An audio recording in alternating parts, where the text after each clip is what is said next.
माकपा के आह्वान पर बुलाए गए त्रिपुरा बंद को सोमवार को गाड़ी चालकों ने अनदेखा करते हुए कहा कि राजधानी अगरतला में नागरजला बस स्टैंड पर यातायात सामान्य रहा है।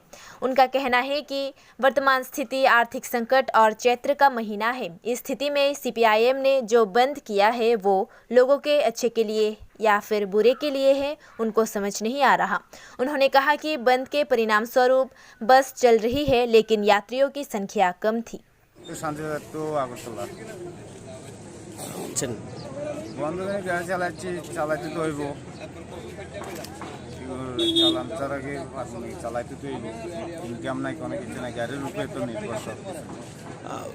না কোনো প্রবলেম, রাস্তা ক্লিয়ার, প্যাসেঞ্জার কম আরে। হ্যাঁ, প্যাসেঞ্জার কম আরে, কোনো বাধার সম্মুখীন হতে হয়েছে রাস্তাতে? আসলে বর্তমান পরিস্থিতির উপর দাঁড়িয়ে সিপিএম যে স্ট্রাইক ডেকেছে, আমি জানি না ওনারা কি মানুষের ভালোর জন্য করেছেন না খারাপের জন্য। বর্তমানে যে পরিস্থিতি চলছে সেই পরিস্থিতির উপর দাঁড়িয়ে চলতি মাস মানুষের আর্থিক সংকট, এদিকে বিভিন্ন জায়গাতে আপনার ইউপে যুদ্ধ লেগে আছে। এই পরিস্থিতির মধ্যে দাঁড়িয়ে স্ট্রাইক ডাকাটা কতটা বাঞ্ছনীয় ওনারাই জানেন। কিন্তু আমরা এই স্ট্রাইককে আমরা সমর্থন করি না এবং আমাদের সকাল থেকে এখন পর্যন্ত সমস্ত রুটে যাত্রীবাহী যানবাহন চলাচল করছে, সমস্ত ধরনের যানবাহন, এবং এই যানবাহন আগামীকালকেও চলবো যথারীতি। আমরা জনগণকে অনুরোধ করব, আপনারা আসুন, যেখানে যাবেন আপনারা গাড়ি পেয়ে যাবেন এবং আপনাদের জন্য আমরা আছি।